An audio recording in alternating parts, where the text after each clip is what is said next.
Welcome to the Sherlock Holmes A Game of Shadows T4 movie special. Do you see? Everything. This is a film packed with action, intellect, You know, he's nothing like as slow-witted as you'd been leading me to believe. and even some cross-dressing. I agree, it's not my best disguise, but let's make do. The first Sherlock film took over $500 million at the box office worldwide, so let's see what the sequel has in store. I'm knee-deep in the single most important case of my career. What are we up against here? The most formidable criminal mind in Europe. Professor James Moriarty. If we can stop him, we shall prevent the collapse of Western civilization.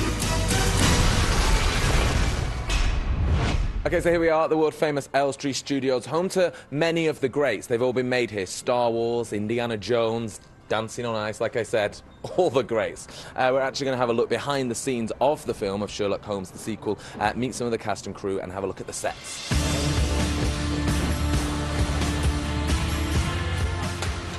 Robert, it has to be said, you look pretty buff the last time round. Everyone was thrilled to see that. Have you managed to match that physique the second time round? Is it still there? This time, Jude's, in the movie, he says, you've lost a few pounds, and I say, and you've picked them up. When in truth, I'm a little less in shape, and he's a little more in shape, which I think adds a better balance. Yeah. This installment sees the introduction of one of the most famous supervillains of all time, Professor James Moriarty. How was it playing the bad guy? That must be the best great. role, right? It's good fun. Yeah. You don't have to worry about people liking you. Yeah. Just do whatever you want. There were some pretty big names floating around for the role. Brad Pitt was mentioned, Daniel Day-Lewis. Yeah. What do you think it is that Guy Ritchie saw in you? I think I might have been the right guy at the right time. As far as I know, they were pursuing an idea, if you like, of it where it was going to be someone who's recognisably a movie star in the role, and then there was another feeling which was they wanted an actor who wouldn't get in front of the character and not get caught up in whatever star baggage that they had.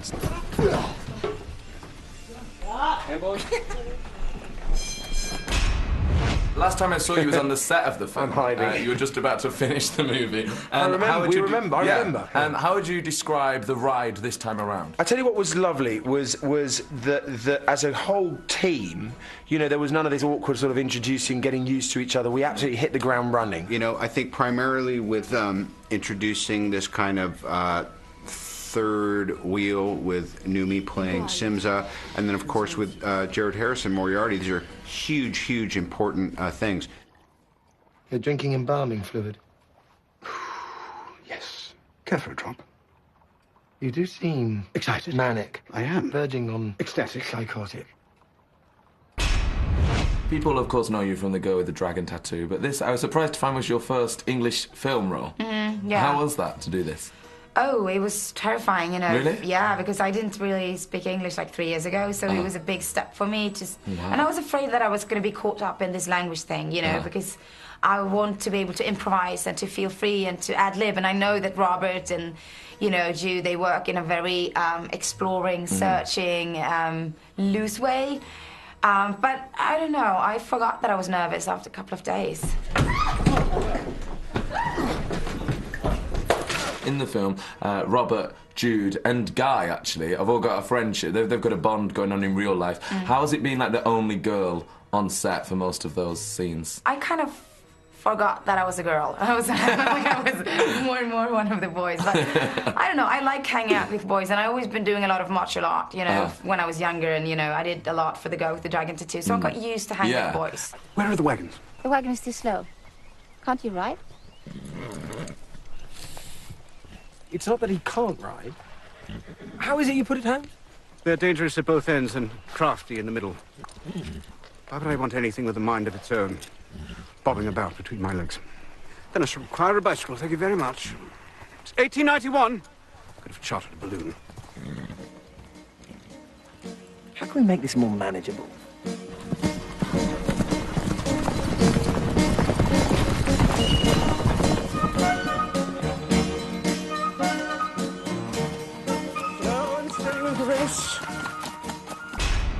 Can you explain the premise of the film in a nutshell? It's how is Sherlock Holmes going to stop Moriarty exercising his dastardly greedy plan. Now, Moriarty, who is a big nut, this, so... Moriarty, who is the personification of evil, alludes to the fact that he can only capitalise upon the evil in others. Did you imagine, Miss Adler, that something would happen to you? Is that why you chose to meet here in a public place, your favourite restaurant?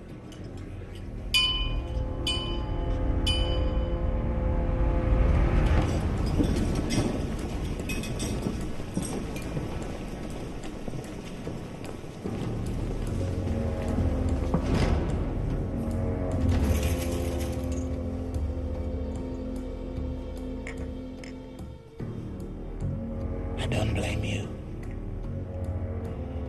I blame myself.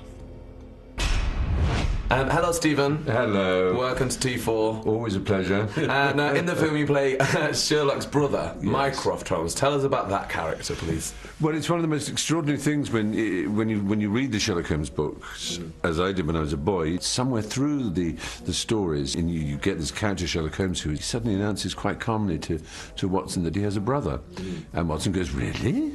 He says, yes, he's called Mycroft, and his mental faculties are much more pronounced than mine. And Watson goes, what?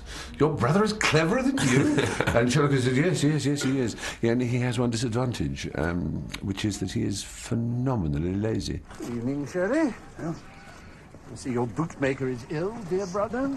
As I detect that you've recently changed the brand of soap with which you shave. May I point out that the chimney in the front room at Baker Street is still in need of a damn good sweeping out? You're aware that the Hackney carriage by which you arrived had a damaged wheel.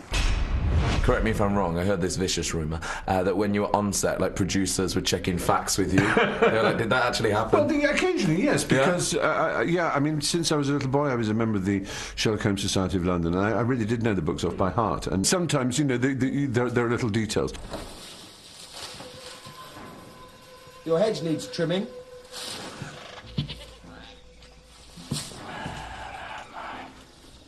I don't care where you are. I'm not going to play this game. I have to catch the last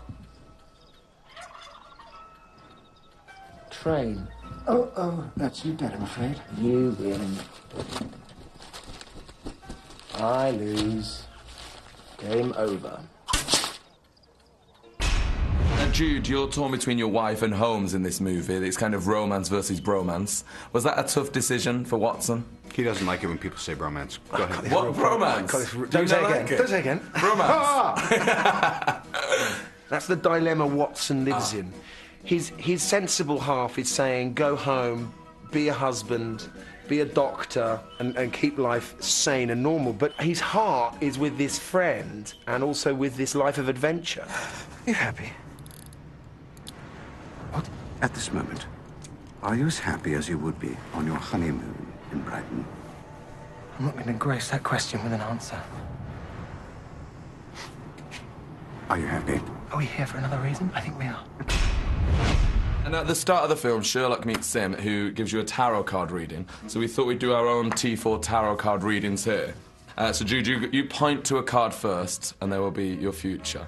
You're going to go for this one. Okay, you have got Temperance, which points to the question, when did you last fly off the handle? I've got this new little cat, this kitten. Oh, you're mean to a kitten? No, I wasn't mean with the kitten. I'm never mean to the kitten, but it just, you know, it's ripping stuff and pooping and God knows what, and I just get really annoyed. Oh, no. What have you got? Let me see. The Fool. The Fool. When was the last time you did something embarrassing? It's my job to let the guard down in a bit and to be, you know, if I'm supposed to be really ugly in a movie, I can do that. If I'm supposed to be fat in a movie, I can be fat. Would you go fat for a movie? Oh, yeah. Just eat and eat and eat. That's the dream. But you have to get rid of it later on. That's the kind tough of, bit. yeah. I'd just be fat for the rest of my life. Yeah. Only do fat films. So you only do fat movies? This one on the end? Yeah. Okay. The devil.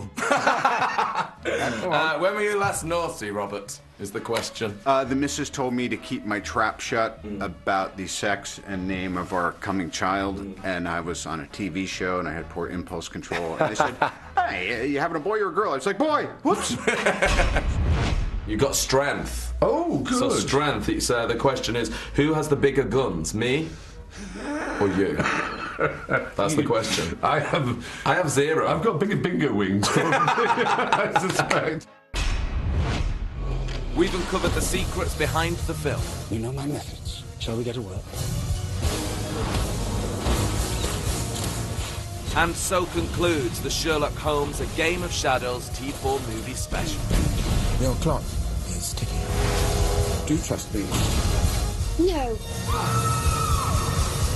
Did you just tell my wife? I timed it perfectly. Just follow my lead. Make it count. I'd say that counts.